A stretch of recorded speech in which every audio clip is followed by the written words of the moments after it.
विखे पितापुत्रांनी घेतली गृहमंत्री अमित शहांची भेट। दूध दराच्या आंदोलनाबाबत आणि लोकसभेतल्या पराभवाबाबत चर्चा झाल्याची माहिती।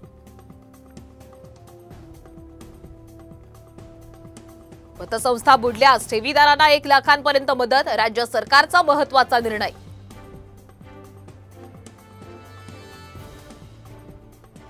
टीम इंडियाचं मुंबईमध्ये जल्लोषात स्वागत, विजय रॅलीला लाखोंच्या संख्येनं क्रिकेटप्रेमींची गर्दी।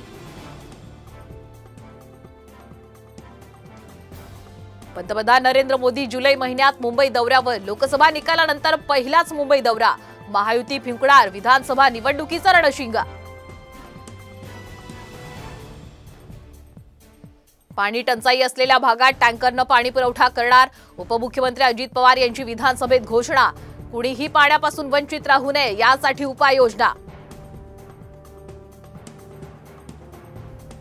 अजित पवारांनी जारी केलेल्या व्हिडिओमध्ये घड्याळाचं चिन्ह, कोर्टाच्या आदेशाचं उल्लंघन केल्याची चर्चा, शरद पवारांच्या राष्ट्रवादीनं घेतला आक्षेप।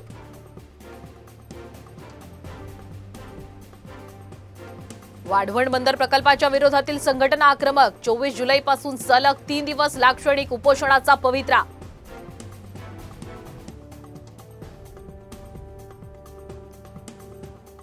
क्रिप्टोकरन्सीद्वारे 1,53,77,000ची फसवणूक करणारी आंतरराज्यीय टोळी गजाआड, 5 आरोपींना पोलिसांनी ठोकल्या बेड्या।